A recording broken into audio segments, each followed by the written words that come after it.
Esta noche en Noticias 1 súbitamente murió en su celda en La Picota el ex congresista Mario Castaño, condenado por apropiarse de 112.000 millones de pesos de contratos públicos. Reunión Petro-Maduro hoy en Caracas. Hablaron del proceso de conversaciones con el ELN y de cooperación en la frontera frente a la sequía que se viene. Artículo que tumbó la Corte Constitucional ayer cercena buena parte de la reforma tributaria de Petro. En cuanto Noticias 1 recordó que la Procuraduría llevaba 2 años sin actuar en el caso de un alcalde electo, esta lo sancionó y ahora él no podrá posesionarse. Y en los deportes, Mauricio Posada. Mónica, Deportes Tolima goleó de visitante a Águilas, le quitó el invicto y es líder de su grupo. Sin novedades médicas, la selección entrenó con los 25 concentrados en la tarde-noche de Barranquilla y Novak Djokovic y Jannik Sinner disputarán mañana el último título de la temporada tenística. Donde acabó de ocurrir un hostigamiento a bala en la residencia de los padres de Fernando Pacheco. Y aquí está, esta es la imagen del día. El veedor ciudadano de Barranca Bermeja, Fernando Pacheco, sufrió el 4º atentado a bala contra su vida, 40 minutos después de que Noticias 1 publicara una entrevista en la que él denunciaba la presunta compraventa de votos masiva a favor de quien resultó elegido alcalde en el puerto petrolero. De esta historia hablaremos hoy.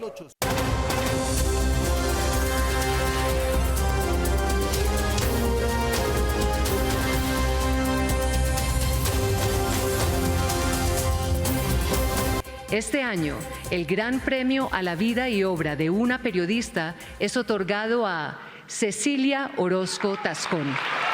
Este reconocimiento a su trayectoria, ética y profundidad es posible por el apoyo de la red independiente a Noticias 1. Gracias, Cecilia.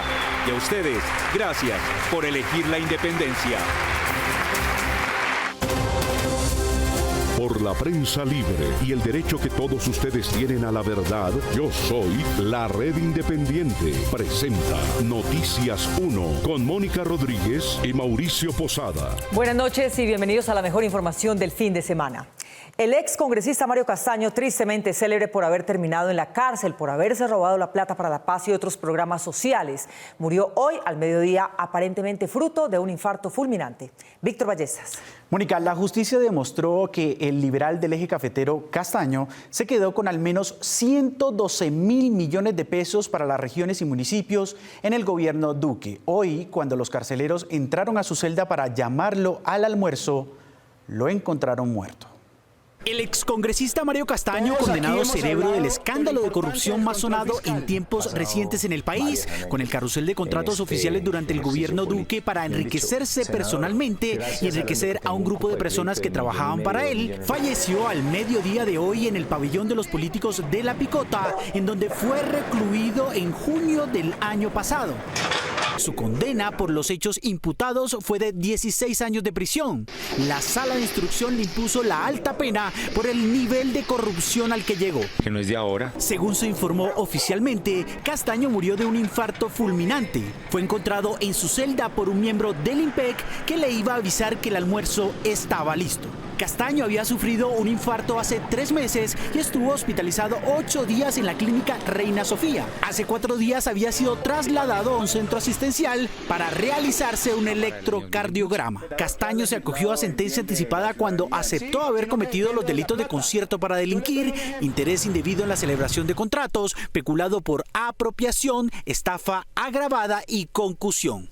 Para la sala, el senador Mario Castaño tenía plena capacidad para comprender la ilicitud de sus actos, pues así lo revela su sanidad mental y la plena conciencia sobre la ilicitud de su comportamiento, al punto que de manera voluntaria solicitó la diligencia de formulación de cargos y los aceptó en su totalidad. Según cálculos de la investigación, Castaño se apropió de al menos 112.000 millones de pesos después de permear 3 ministerios y una docena de alcaldías en distintos municipios del país. Según los magistrados, formó una gran organización criminal. La carencia de escrúpulos de la empresa criminal por él liderada hizo que jugaran con los dineros destinados por la Unidad de Gestión de Riesgo para atender la ejecución de obras de mitigación de riesgos de desastres, así como con las partidas del Ministerio de Cultura destinadas para cubrir los aspectos que por antonomasia le corresponden. El imperio delictivo de Castaño se terminó de derrumbar cuando su relacionista pública de confianza, Lorena Cañón, también condenada, reveló a cambio de rebajas de pena muestra el modo de operar de la organización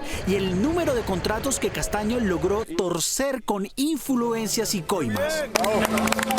Por este macroproceso de corrupción oficial que aún continúa en investigación, han sido capturadas 14 personas, pero otros 5 involucrados serán capturados antes de terminar el año. Por cuarta vez desde cuando Petro asumió la presidencia se reunieron hoy en Caracas el mandatario colombiano y Nicolás Maduro. Su primer tema de interés era la situación de orden público en la frontera, donde según se afirma se esconden varios grupos aliados del ELN. Miguel Ángel Peñaranda viajó a Caracas. Miguel, buenas noches. 12 horas después de llegar de su viaje en Estados Unidos, en donde se reunió con Joe Biden, el presidente Petro llegó a Caracas por cuarta vez a encontrarse con Nicolás Maduro. Antes de llegar al Palacio de Miraflores, Petro estuvo en la Feria del Libro de Venezuela, en la que Colombia era el país invitado. Va construyendo una cultura. Acompañado de su esposa Verónica Alcocer, recorrió varios lugares y dio un discurso sobre su libro Una vida, muchas vidas, que escribió antes de ser presidente de Colombia. Luego esto hay que traducirlo en política. Después de los honores militares con los que fue recibido en el Palacio de Miraflores, Petro se reunió con Maduro durante 2 horas para tratar esencialmente la cooperación binacional ante la crisis de sequía que afectará a las dos naciones y también el proceso de diálogos con el ELN. La seguridad energética de estos dos países, resguardándonos de cualquier tipo de agudización de la crisis climática y transitando hacia lo que debe ser un país, dos países con economías descarbonizadas. El mandatario reiteró la necesidad de afianzar los esfuerzos para enfrentar la situación humanitaria provocada por la migración. Con los Estados Unidos hay que llegar a un acuerdo en relación a la migración. Hemos hecho ya varias propuestas. Yo pienso que ese éxodo que viene del sur, de Chile, de la Patagonia, del Perú, de Ecuador, que llega hasta Colombia, que se engrosa en Colombia, que trata de atravesar el tapón del Darién, debe desviarse hacia su país de origen, porque en la mayoría son venezolanos y venezolanas libremente, por su libre escogencia, retornar incluso a Venezuela o quedarse en Colombia. El presidente Petro anunció que a final de noviembre va a participar en la COP28 que se va a llevar a cabo en Dubái. Desde el Palacio de Miraflores, en Caracas, Venezuela, Noticias 1, la red independiente.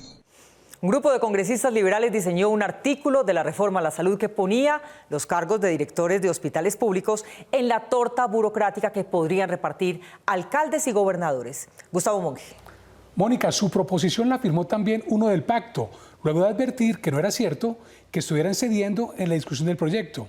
Pero el presidente vetó el artículo y pidió en cambio incluir uno que imponga el concurso público para escogerlos.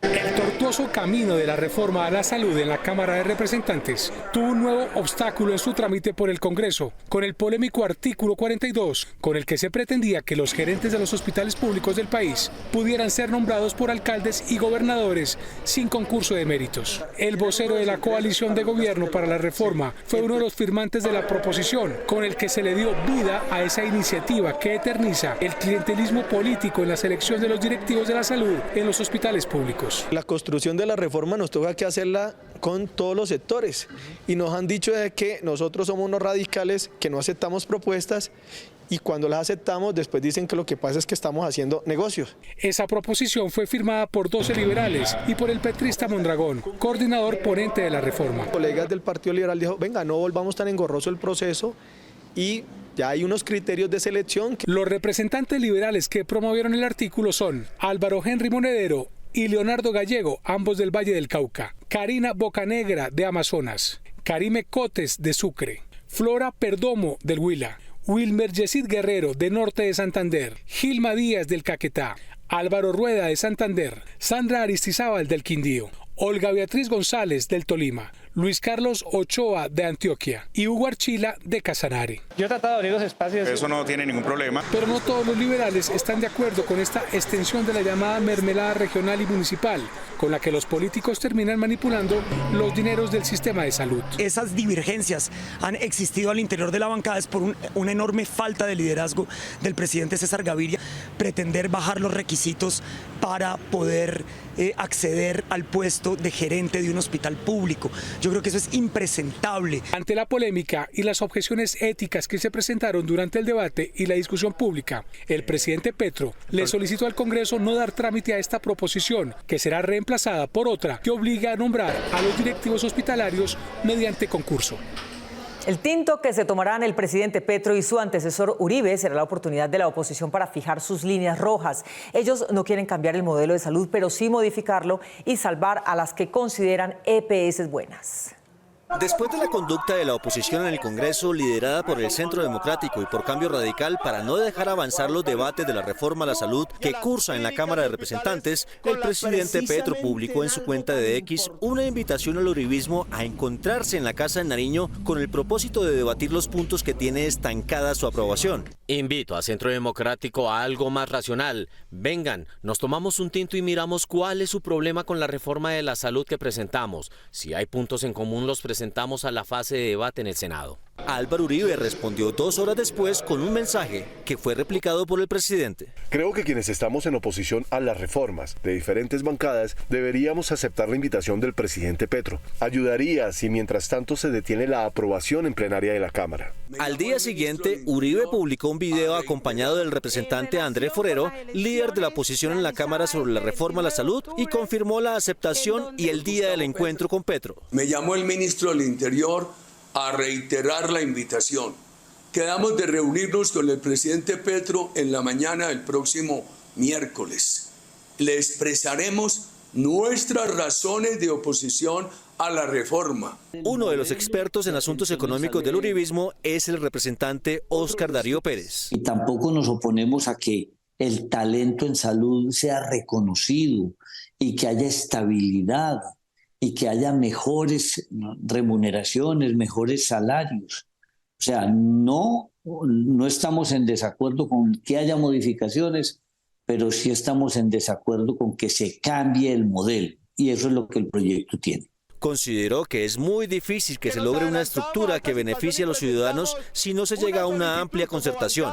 Sentarnos, pues muy importante, tomar tinto fundamental, pero me temo de que las distancias son tan grandes que no se van a lograr acercamientos. Y esas no son líneas rojas solamente del Centro Democrático, de varios partidos aún de gobierno. A la reunión también asistirán representantes de usuarios de pacientes, expertos y académicos del sistema de salud, según propuso Uribe Vélez, aunque la Casa de Nariño no ha dicho nada al respecto. La Corte Constitucional consideró confiscatorio el hecho de que el gobierno les pidiera a las petroleras pagar sus impuestos sobre ingresos antes de regalías y como consecuencia de ello, el gobierno tendrá 3 billones menos para ejecutar en su presupuesto del 2024 y los años siguientes. Marta Olaya.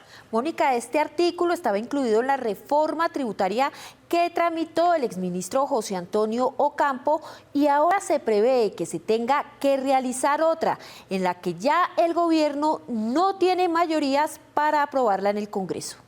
La nación está efectivamente pagando parte de las regalías. Argumentando violación de la equidad tributaria, la Corte Constitucional tumbó el artículo de la reforma tributaria aprobada el año pasado que prohibía la deducción de las regalías del impuesto de renta a las petroleras y mineras, quienes debían pagar el 100% de este gravamen. La Sala Plena concluyó que en tiempos de precios bajos, prohibir la deducción de las regalías permanentemente y sin excepciones hace confiscatorio el impuesto. Pero si esa es la realidad. Este fallo fue sorpresivo para el gobierno, quien anunció que hará algunos recortes en el presupuesto del próximo año, pues con la no deducción de regalías se tenía previsto un recaudo de 3.8 billones de pesos para este 2023 y de 3 billones de pesos para el 2024. Esto nos desfinancia el presupuesto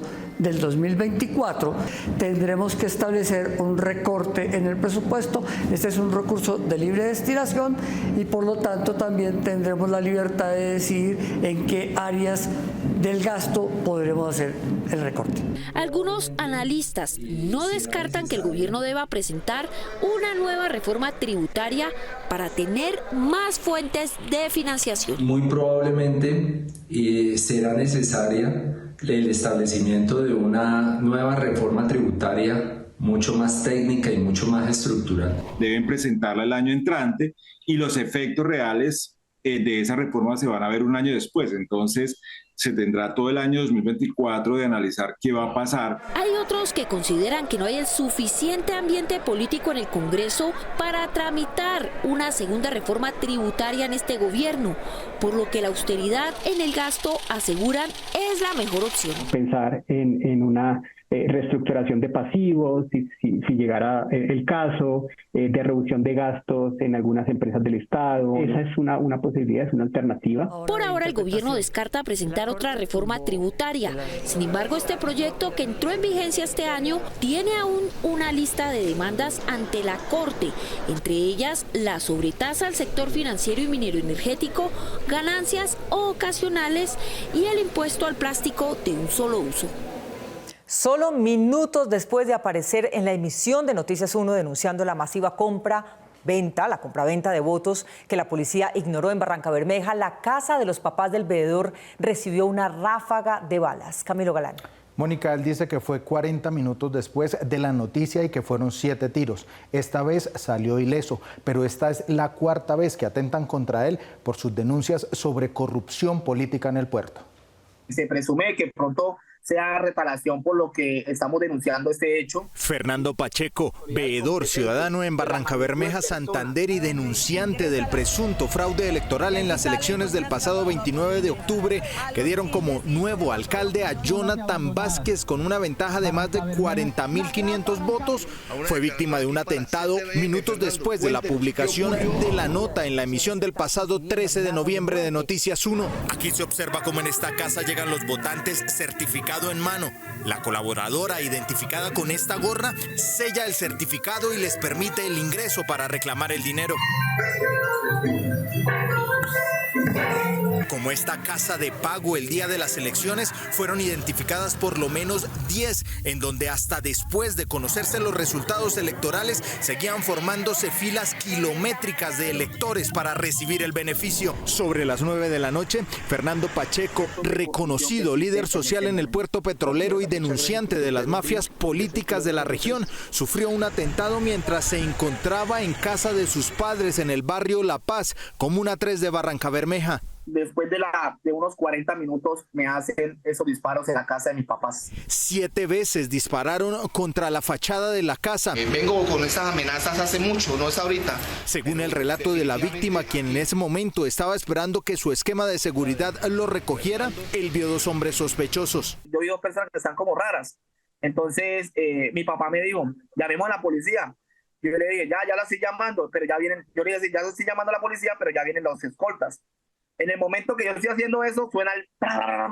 Aseguró que desde la semana pasada estaba recibiendo amenazas que denunció en su momento. Días anteriores se había tenido unos mensajes, de amenazas que también los denuncié. Esta es la 4ª vez que atentan en contra de la vida de Pacheco, a quien además hace unos años le asesinaron a un familiar. Una de esas fue impactada en una pierna. Me asesinaron a mi primo siendo administrador de empresas. En manos de la Fiscalía de Derechos Humanos ya se encuentra esta denuncia mientras avanzan las investigaciones. Aunque la posesión de alcaldes no sucederá hasta el próximo 1 de enero, ya hay un municipio de Cundinamarca que no tendrá alcalde ese día. Al de Tocancipá, que se eligió estando inhabilitado en primera instancia, le confirmaron su inhabilidad esta semana. Menos de 48 horas después de la publicación del pasado domingo en que Noticias 1 informó que los habitantes del municipio de Tocancipá, Cundinamarca, habían elegido a un alcalde inhabilitado en primera instancia, la Procuraduría confirmó la destitución en segunda instancia. Así, Walfrando Adolfo Forero Bejarano se convirtió en el primer alcalde electo destituido antes de su posesión. En el sentido de declarar a Walfrando Adolfo Forero Bejarano, en su calidad de alcalde municipal de Tocancipá, para la época de los hechos, responsable disciplinariamente de la comisión de la falta gravísima. prevista en el inciso segundo numeral 3 del artículo 48 de la ley 734 de 2002. Que él engañó a más de 11.000 personas, los engañó diciendo que no tenía ninguna inhabilidad, y él sabía que había una sanción de primera instancia y él tenía primero arreglar ese problema ante la Procuraduría General de la Nación y él sí se podía lanzar. En la investigación hecha por la Procuraduría se le hizo un seguimiento a los dineros y transacciones de las cuentas de su esposa y sus hijos,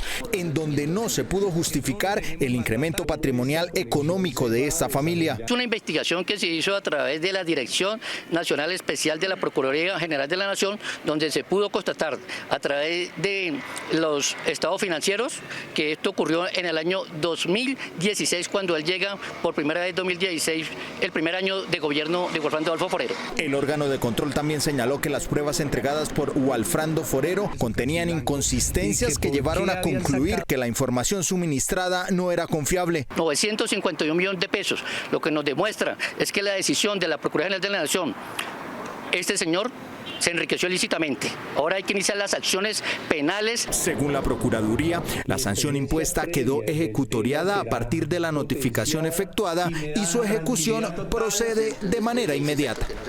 El juez que le recibió al empresario Carlos Matos 700 millones y la juez que falló como él se lo pidió por otros 250 millones fueron condenados esta semana. Joana Rodríguez. Mónica, a él le impusieron 9 años de prisión en un juicio penal y a ella 18 años de inhabilidad para ejercer el derecho en uno disciplinario.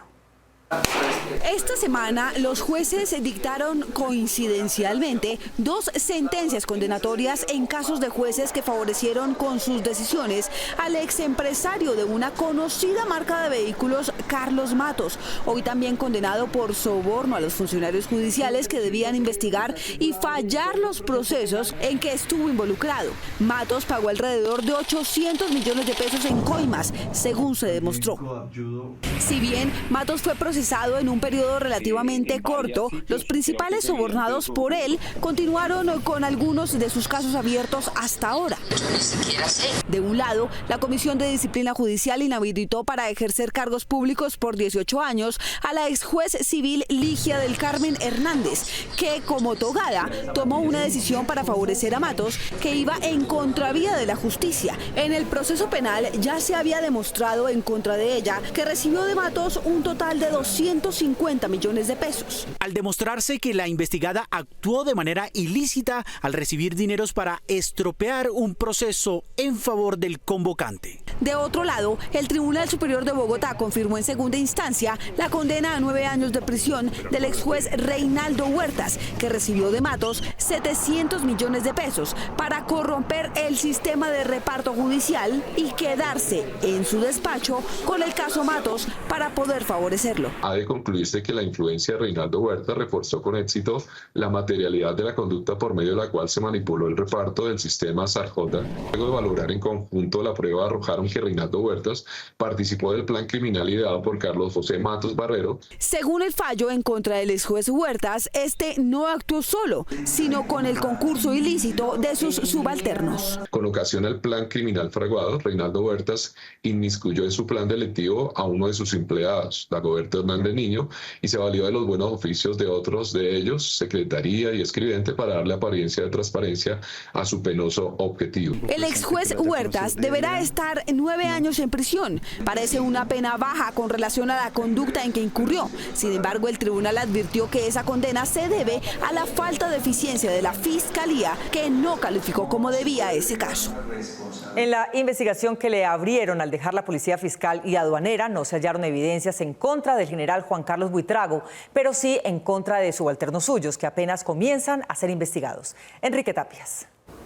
Mónica, al general lo habían denunciado cuando tuvo que retirarse de la policía por presiones políticas de liderar presuntamente las penetraciones ilegales de sistemas financieros de ciudadanos particulares. Esa denuncia resultó falsa, pero algunos de sus subalternos seguirán siendo indagados. 3 años después de que se iniciara una indagación disciplinaria por presunto uso indebido de las claves para ingresar a los sistemas de información de la DIAN, que son reservados por parte del entonces director de la Policía Fiscal y Aduanera, general Juan Carlos Buitrago, la Procuraduría le archivó el proceso. El brigadier general Juan Carlos Buitrago Arias no realizó consulta alguna en los sistemas a los que se hace mención en la presente indagación y por lo mismo y tanto no cometió las conductas que son objeto de averiguación en sede de indagación preliminar. El caso se remonta a 2020, cuando según una denuncia anónima, los funcionarios de la Policía Fiscal y Aduanera o POLFA estarían perfilando ilegalmente a personas que no eran sujeto de ningún proceso.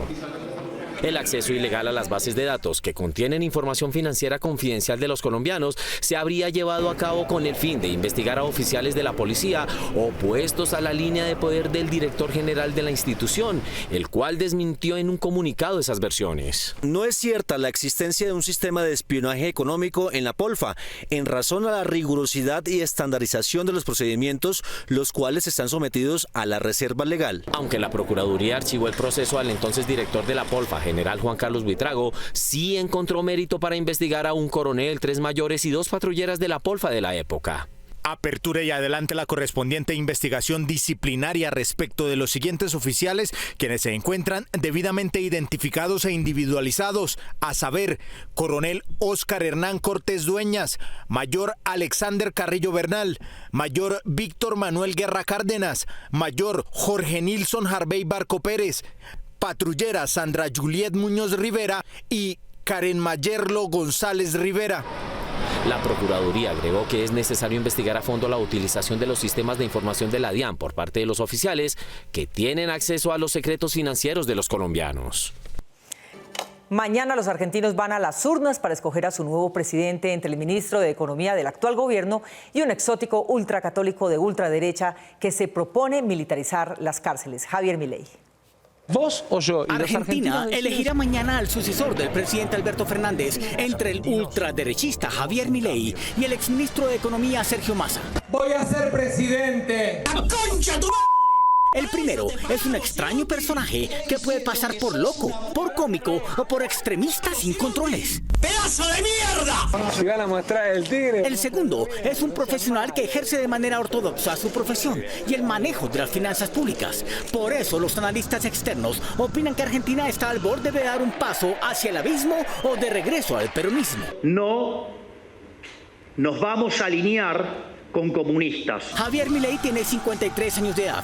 Es hijo de empresarios de transporte con quienes cortó todo tipo de relación familiar hace 13 años. ¡Afuera! De sí mismo ha dicho que es un narcocapitalista, un liberal libertario y un minarquista, por referirse al anarquismo. Habría que informarle al imbécil ese que está en Roma. Aunque trata de explicar sus posiciones de extrema derecha, afirmando que será el líder que sacará a su país de la quiebra económica en que está, Milei defiende ideas consideradas como fascistas, tal como su rechazo a cualquier forma de educación sexual o su apoyo al porte libre de todo tipo de armas y del uso de esas por cualquier civil que crea que está en peligro. Somos superiores estéticamente, somos mejores en todo. El excéntrico Milei, a quien muchos ven como un desquiciado, se presenta a sí mismo como profesor de sexo trántico y como defensor de la venta y compra de órganos humanos. Es un mercado más. Milei anunció que de ganar las elecciones, su hermana Karina sería la primera dama y su vicepresidenta sería la ultraconservadora Victoria Villarruel, hija de un coronel retirado. Padre e hija, y con ellos dos el propio Milei, se han atrevido a negar la existencia de los crímenes de lesa humanidad que se cometieron en su país en la época de las dictaduras militares entre 1976 y 1983, en cuya etapa hay registros históricos de 30.000 víctimas entre asesinados, desaparecidos y torturados, entre otras. Porque me da asco la corrupción. El contendor de Milei es el exministro Sergio Massa, hijo de migrantes italianos, nacido hace 51 años. Desde su época de estudiante de colegio y universidad, apoyó a los políticos derivados del peronismo, entre ellos a Carlos Menem. Un 35% de la sociedad argentina votó por la continuidad del kirchnerismo. Si las votaciones de mañana confirman los resultados de la primera vuelta, Massa sería el jefe de Estado argentino y tanto el continente como el mundo respirarán un alivio por haber frenado el ascenso del estrambótico Milei.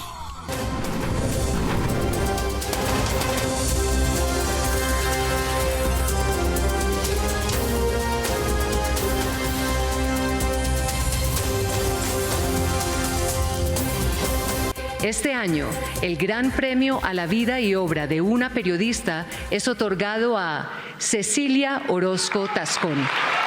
Este reconocimiento a su trayectoria, ética y profundidad es posible por el apoyo de la red independiente a Noticias 1. Gracias, Cecilia. Y a ustedes, gracias por elegir la independencia.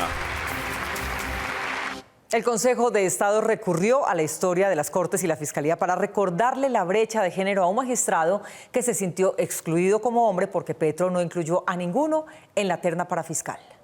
El Consejo de Estado le negó al magistrado Gerardo Botero de la Sala Laboral de la Corte Suprema una tutela con la que pretendía tumbar la terna de mujeres que presentó el presidente Petro a esa corporación como parte del proceso para ser elegidas fiscal general. Esas son las reglas. Botero alegó en esa acción que el presidente violó el derecho a la igualdad de los hombres porque no había ninguno en la terna. El Consejo de Estado le respondió que no existe una norma que obligue al presidente a conformar una terna con por lo menos el nombre de un hombre para proveer el cargo de fiscal general, mientras que sí existe la regla de integrarla con al menos una mujer. De acuerdo con el Consejo, los otros dos nombres con que el mandatario integre la terna hacen parte del ámbito de su discrecionalidad, sin importar su género, pero en cambio, atendiendo que los aspirantes sí tengan las condiciones profesionales exigidas para el cargo. El presidente de la República respetó la limitante allí prevista en el sentido de conformar la terna con por lo menos el nombre de una mujer y quedó en libertad de terminar de integrarla con las personas, hombres o mujeres, que considerara idóneas para ocupar el cargo de fiscal general de la nación. Contrario a las pretensiones del togado Botero y más bien como una señal de regaño entre líneas, el Consejo de Estado destacó que desde la promulgación de la Constitución de 1991, es decir, hace 32 años, es la primera vez que se conforma una terna con el nombre de 3 mujeres y que la Fiscalía ha sido presidida por hombres salvo en una ocasión. El empleo ha sido ocupado en propiedad por 8 hombres y una mujer. Estas cifras dejan poco espacio para pensar que la terna que ahora se objeta ponga en peligro la posibilidad de que a futuro un hombre pueda dirigir los destinos de esa entidad. El Consejo concluyó que el presidente no vulneró los derechos alegados por Botero, ni la Corte Suprema al aceptar la terna tampoco. Nunca. Si el cronograma se mantiene como está, el próximo jueves 23 de noviembre, la Corte Suprema escuchará a las ternadas y una de estas reconocidas mujeres le recibirá el cargo en febrero próximo al fiscal y no a la vicefiscal Mancera, como lo tiene proyectado Barbosa. Una empresa japonesa sacó a la venta un robot vehículo del estilo Transformers. El problema es que todavía no saben para qué sirve. Este armatroste llamado Arcax, un robot de 4.5 metros de altura y 3.5 toneladas de peso que es capaz de desplazarse a 2 piernas y 4 ruedas, es exhibido en el Salón de la Movilidad de Japón y es desarrollado por la empresa Tsubame. Aunque su diseño se asemeja a un personaje de series de animados japoneses, el propósito es utilizarlo para situaciones de emergencia, pues está equipado de 26 cámaras en varias partes del robot que permiten una visión panorámica y posee 2 modos de movilidad. Una es modo robot, que puede mantenerse de pie, y otro que es vehicular, alcanzando velocidades de hasta 10 km por hora. Además, la facilidad de cargar objetos por sus 5 dedos móviles integrados a sus brazos mecánicos. La empresa creadora de Arcax quiere crear más gigantes para la atención de posibles desastres en Japón, pero por ahora dispone de una edición de colección para los amantes del anime y el manga que dispongan de $3 millones en su cuenta bancaria. La lista de países evaluados en desempeño en inglés no incluye a los que lo tienen como primera lengua y Colombia es el penúltimo de la región, lo que indican los indicadores.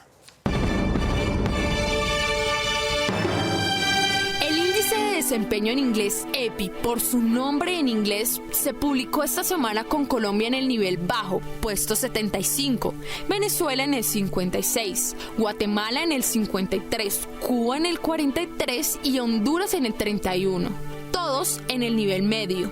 Esto indica que el segundo idioma se aprende con ganas, no pagando clases caras. Esto es lo que indican los indicadores. Los primeros años son los mejores para aprender un segundo idioma. Los primeros años de vida de una persona son fundamentales para aprender nuevos conocimientos y habilidades. Entre ellos está caminar, hablar y leer, e incluso aprender otro idioma. Existen muchos estudios que han demostrado que pues aprender idiomas durante la infancia tiene beneficios tanto cognitivos como académicos y sociales. Pues es que en esta etapa los niños tienen mayor facilidad pues para procesar información de manera eficiente. En Colombia, 1,2 millones de personas hablan un segundo idioma. Esto le brinda a la persona la posibilidad de acceder a mejores oportunidades de estudio, empleo, entre otros. La plasticidad cerebral en los niños y su capacidad de adaptación le da la habilidad de ir cambiando, ¿sí? Y se va acomodando como a la experiencia que el niño está viviendo en su entorno. Existen diferentes técnicas para aprender un segundo idioma. Sin embargo, estas van a depender de la facilidad y del método de aprendizaje al que se adapte la persona. Específicamente en niños, las interacciones y juegos les facilita la capacidad para aprender un nuevo idioma. Con los 25 jugadores y sin novedades médicas, Néstor Lorenzo adelantó la práctica con miras al 6º partido de eliminatorias este martes ante Paraguay. Nueva jornada de entrenamiento para la Selección Colombia en la sede deportiva ubicada en Barranquilla. La tricolor está enfocada en el duelo del martes contra Paraguay. Paraguay es una plaza difícil, sabemos de la intensidad que va a ser el partido, sabemos del juego de los paraguayos y sabemos que el clima va a ser un clima duro, pesado, entonces tenemos que tener todo eso en cuenta. La victoria ante Brasil se valora, pero el equipo sabe que los buenos resultados se revalidan partido a partido. Para mí la palabra es no conformarnos. Dimos un buen golpe, una alegría a tantos colombianos, a nosotros mismos, que ya el país, la selección lo necesitaba. Creo que no debemos conformarnos con eso. Si queremos lograr grandes cosas, tenemos que darle la importancia a cada partido como se lo merece. El seleccionado paraguayo ha ganado uno de sus últimos 5 partidos y carece de gol. Pero en la eliminatoria sudamericana no hay rival fácil. Son partidos distintos, sabemos que es un Paraguay duro, sabemos que vamos a jugar de visitante y la verdad siempre salimos a proponer el partido y a quedarnos con los 3 puntos que le dio. Hamilton Campas, novedad en esta convocatoria, espera su oportunidad de aportar. Mientras tanto, trabaja para seguir siendo tenido en cuenta. Sabemos que aquí vienen los jugadores élite y mantener como ese buen momento siempre y para enfrentar estos lindos partidos que no es fácil y nada, creo que ahora trabajamos para eso. Por su parte, Paraguay hoy trabajó en su complejo deportivo con el objetivo de reencontrarse con la victoria ante Colombia. Actualmente son séptimos en lugar de repechaje con 5 puntos. Nos está faltando gol, es una falencia que tenemos y bueno, vamos a prepararnos para ver si los podemos hacer el martes contra Colombia. La selección Colombia mañana viajará con destino a Asunción, Paraguay.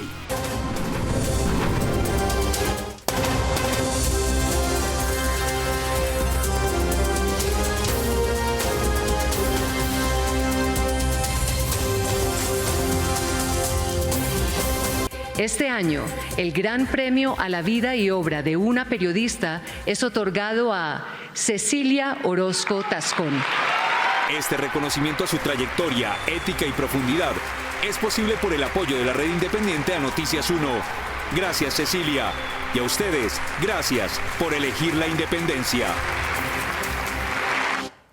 El perro que trapea su propia suciedad es la sensación en Twitter, aunque aún no se sabe su nombre ni se conocen las circunstancias en las que le dio por hacer aseo. Se sabe que es colombiano y posiblemente bogotano, así que es claro que se trata de la mascota ideal. Ay, no, qué pecado.